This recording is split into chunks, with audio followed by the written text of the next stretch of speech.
Success isn't always proof that you're doing things right. Sometimes it's just proof you're playing life on easy mode. You aced the test, but you already knew the answers. You won the game, but you were the only one playing. Let's be real. If your knees haven't buckled a little lately, you're probably not pushing hard enough. So let's get this straight. If you haven't failed yet, you're not trying hard enough. Every great warrior, every great leader, every anime protagonist we admire, they didn't just stumble. They got absolutely wrecked before they got good. Today, you'll learn why failure isn't a red flag. It's a requirement. How Thors found wisdom through regret, why Thorfinn had to lose everything to win at life, and how a Viking battle strategy called skjåldr might just be the key to surviving modern chaos. You might want to stretch. Emotional growth is basically leg day for your soul. Hold on to your helmet, because the next few minutes, they might hit harder than your last existential crisis. Get comfy. We're about to roast failure. And yeah, maybe your ego too. Most people think failure means, you suck.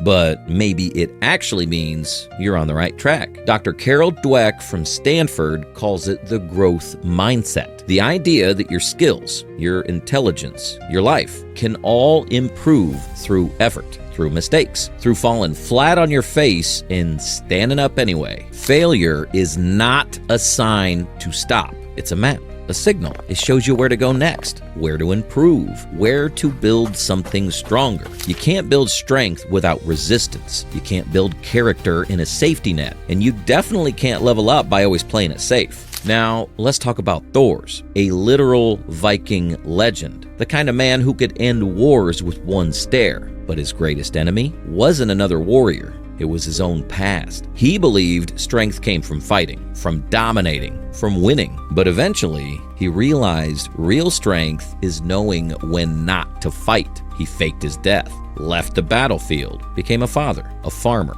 a man who taught his son that the greatest warrior is the one who has no enemies. His transformation didn't come from victory. It came from regret, from failure.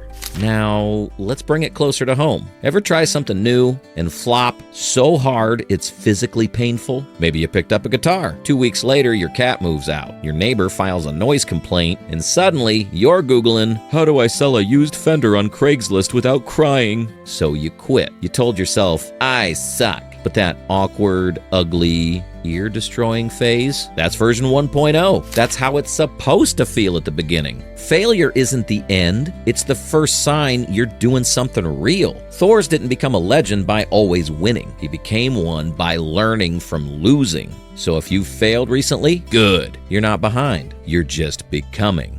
Here's something wild. Thorfinn never beat Askeladd, and that's exactly why he grew. Stanford researchers found that when you reflect on setbacks, your brain lights up with the default mode network. It helps with self-awareness, planning, perspective. In plain English, losing can make you smarter, but only if you're willing to ask the hard question, what just happened? Thorfinn spent years trying to avenge his father. He got stronger, faster, colder, more focused, and every time he faced Askeladd, he lost over and over. Then Askeladd dies, not by Thorfinn's hand, but someone else's. And Thorfinn shatters. No purpose, no pride, no reason to move forward. But in that silence, he asks a different question. What is a true warrior? That question doesn't exist if he wins. Ever build your whole identity around one goal? A college acceptance, a dream job, a person? And when it falls apart, you don't just lose the thing, you lose yourself. But then, after the dust settles, you start asking better questions. What do I really want? Who am I now? That's where growth begins. Thorfinn didn't evolve by winning. He evolved by losing everything. Only then could he rebuild something true. Sometimes the worst thing that happens to you is the thing that finally sets you free.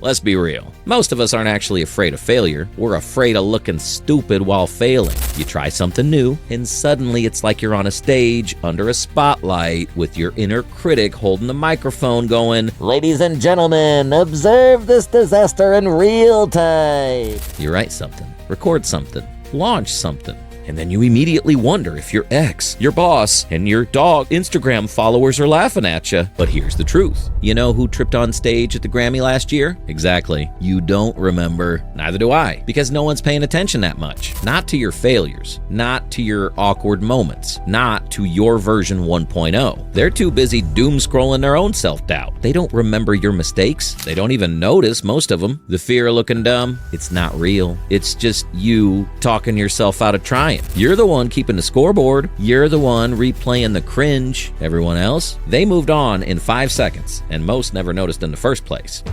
And this is where most people stall out. They never give themselves permission to fail because they can't stand the idea of being seen trying and not winning. But let me tell you something. If you're too afraid to look dumb, you'll never take the kind of risks that actually make you great. No one succeeds without failing first, and no one fails without looking awkward sometimes. But if the fear of looking stupid keeps you from starting, then you're not just avoiding failure, you're avoiding success. So forget perfection, forget approval, forget waiting until you feel ready, because the longer you wait to look stupid, the longer you wait to grow. Try anyway, fail anyway, start anyway. And when you do, you'll finally understand. Failure isn't your enemy. It's just the price of becoming the real you. And here's the good news. You don't have to go through that embarrassment or that failure alone. The Vikings had a concept for this. Skjåldr borg. What if the smartest way to fail is to fail with someone beside you? The Vikings had a strategy called skjåldr borg. It means shield fortress. They didn't run in alone. They moved together, side by side, shields locked, each man covering the next. They failed together, and they got back up together. Psychologist Kristen Neff found that self-compassion and social connection make people more resilient after failure. Translation, you don't have to go through your mess alone. Let's go back to Vinland Saga. Thorfinn, after losing everything, becomes a slave. Empty, silent, done. Then he meets Einar, a kind farmer with the patience of 10 saints and the vibes of an emotional support tree. Einar doesn't lecture, doesn't judge, he just stays. He listens, he lifts, he believes. And slowly, Thorfinn begins to thaw. Not because he had a grand realization, but because someone stood beside him and refused to leave. Now, let's bring it back to you. You bomb a job interview. Go home feeling like a soggy potato. You vent to a friend and they say, "Bro, I once called the CEO mom by accident." Suddenly, boom, shield wall activated. You laugh, you breathe, you realize you're not alone. That's skjåldr borg. Failing isn't so scary when someone's failing with you. So, find your people, lock shields, and when you fail, because you will, they'll be the reason you rise again. Most people try to avoid failure like it's lava, but high achievers, they collect failure like XP points. Harvard Business Review ran a study in 2019. They found that entrepreneurs who failed on their first attempt were more likely to succeed the second time, if and only if they took time to reflect. That's the move. Don't just fail. Fail fast. Learn faster. Adjust. Go again. And you know who nailed this? Askeladd. The man could lose a battle and still walk out like he meant to. He made mistakes, took risks, got backed into corners. But every time, he adapted, changed the plan, bent the story to his will. He didn't need perfection. He needed to be adaptive. Dangerous, not because he never lost, but because he never lost the lesson. Now, picture this. You start a side hustle, 0 clicks, no traction. Your second post gets 1 like, and it's from your mom. And even she leaves a typo in the comment. You feel crushed, embarrassed, ready to quit. But what if you saw that flop as data? Maybe the content needs adjusting. Maybe the timing was off. Maybe you just need more reps. Failure isn't proof you're not good. It's proof you've entered the arena. And that's the only place where you can become good. Failure is fire. If you fear it, it burns. But if you understand it, it forges you.